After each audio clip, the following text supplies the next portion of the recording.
కేంద్ర ప్రభుత్వం వచ్చినాక ముస్లింలపై క్రైస్తవులపై అనేక దాడులు నిర్వహిస్తున్నారు. మరి వేలాది మంది చనిపోతా ఉన్నారు.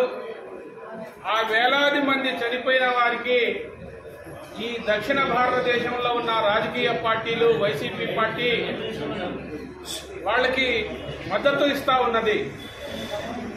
భారతీయ జనతా పార్టీ అధికారంలో ఉన్న పార్టీలకు మద్దతు ఇవ్వవద్దని ముస్లిం పర్సనల్ లా బోర్డు కానీ, క్రైస్తవ సంఘాలు కానీ, ముస్లింల సంఘాలు కానీ 2024లో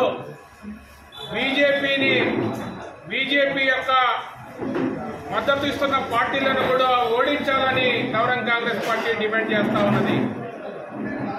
మరి కేంద్రంలో అధికారంలోకి వచ్చినాక ఈ దక్షిణాది భారతదేశాన్ని, మరి ఒక పక్క ఉత్తరాది దక్షిణ భారతదేశాన్ని, దక్షిణాది భారతదేశంపై నరేంద్ర మోడీ గారు చిన్న చూపు చూపిస్తా ఉన్నారు. కులాలను మతాలను రెచ్చగొడతా ఉన్నారు. మసీదుల్ని కూల్చేస్తా ఉన్నారు. మందిరాలు నిర్మిస్తా ఉన్నారు.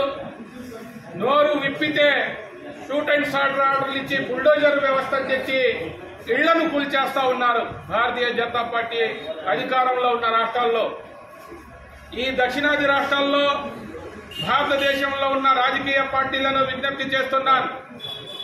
కులాలను మతాలను రెచ్చగొట్టి మరి కేవలం అధికారమే తథ్యంగా ఉన్న పార్టీలు వైసీపీ పార్టీ కానీ, తెలుగుదేశం పార్టీ కానీ మనసు మార్చుకోవాలని, మరి భారతీయ జనతా పార్టీలో ఎన్డీఏలో చేరవద్దని నవరంగ్ కాంగ్రెస్ పార్టీ విజ్ఞప్తి చేస్తా ఉన్నది. అధికారంలోకి వచ్చినాక ముస్లింల హక్కులను కాలరాస్తూ దుల్హన్ పథకం కానీ, మైనార్టీ ఫండ్ కానీ, ఉర్దూ అకాడమీ కానీ, హజ్ హౌస్ యాత్రికులకు సబ్సిడీ కానీ, పేష్వా మౌజన్లకు జీతభత్యాలు ఇవ్వడంలో కూడా ఈ రాష్ట్ర ప్రభుత్వం, కేంద్ర ప్రభుత్వం పూర్తిగా వైఫల్యం చెందిని భారతీయ జనతా పార్టీ అధికారంలోకి వచ్చి పరిస్థితి లేదు. కేవలం అధికారంలోకి వస్తుందంటే ఈవీఎంలు హ్యాక్ చేస్తా ఉన్నారు. కేంద్ర ఎన్నికల సంఘ కార్యాలయం ముందు కుల సంఘాలు, ప్రజా సంఘాలు, చిన్న చితక పార్టీలు ఈ ఈవీఎంలను రద్దు చేయాలని అనేక ఉద్యమాలు చేస్తున్నప్పటికీ కూడా ఒక పక్క కాంగ్రెస్, ఒక పక్క ఎన్డీఏలో ఉన్న భాగస్వామ్యులు ఇద్దరు కూడా కుమ్మక్కయ్యి పంచుకుంటా ఉన్నారు. ఈ భారతదేశంలో ఎన్నికలు సజావుగా జరగాలంటే ఈవీఎంలు బ్యాన్ చేసి బ్యాలెట్ పేపర్ మీద మరి ఓటుని నిర్వహిస్తే కేంద్ర ఎన్నికల సంఘం ఈ భారతీయ జనతా పార్టీ యొక్క నిర్దిష్ట ప్రణాళిక ఏందో అనేది ప్రజలంతా గుర్తిస్తారు. ఓటమి చెందిన భారతీయ జనతా పార్టీకి ఆంధ్రప్రదేశ్లో కానీ, తమిళనాడులో కానీ, కేరళలో కానీ, కర్ణాటకలో కానీ ఎక్కడ కూడా మద్దతు లేదు, ఎంపీలు లేరు. లేకపోయినప్పటికీ కూడా అధికారం చలాయిస్తా ఉన్నాడంటే అది మోడీ నిరంకుశ పాలన వైఖరికి మద్దతిస్తా ఉన్నారు.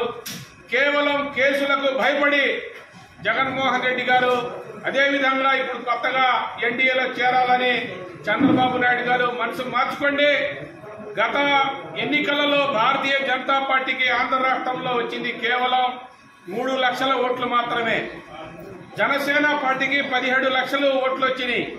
జనసేన, తెలుగుదేశం 2 పార్టీలు కలిస్తే నవరంగ్ కాంగ్రెస్ పార్టీని కలుపుకొని మద్దతు ఇస్తే కనీసం మీకు అధికారం చేకూరుతుందనే ఆలోచన ప్రత్యామ్నాయం చేయాలా. గతంలో 1,50,00,000 ఓట్లు వైసీపీ పార్టీకి వచ్చినాయి. యువజన శ్రామిక రైతు కాంగ్రెస్ పార్టీకి వచ్చినాయి. తెలుగుదేశం పార్టీకి 1,40,00,000 ఓట్లు వచ్చినాయి. కేవలం 2019 ఎన్నికల్లో 10 లక్షల ఓట్లు తేడానే. అలా 10 లక్షల ఓట్లు తేడా జనసేనతో పొత్తు పెట్టుకుంటే ఎన్డీఏలో నుంచి పవన్ కళ్యాణ్ గారు బయటకు వస్తే తెలుగుదేశం, జనసేన ఇద్దరికి అవకాశం ఉండింది. జగన్మోహన్ రెడ్డికి అధికారంలోకి వచ్చే పరిస్థితి ఎక్కడా లేదు. ఎందుకంటే ఇచ్చాపురం నుంచి పలమనేరు బార్డర్ వరకు, తడ నుంచి ఇటు తెలంగాణ నల్గొండ బార్డర్ వరకు, అదేవిధంగా మరి కోదాడ వరకు కూడా జగన్మోహన్ రెడ్డికి అధికారం వచ్చే పరిస్థితి ఎక్కడా లేదు. మొత్తం శూన్యం. కనీసం 10 నుంచి 15 సీట్లు కూడా వైసీపీ పార్టీకి వచ్చే పరిస్థితి లేదు రాష్ట్రంలో. 175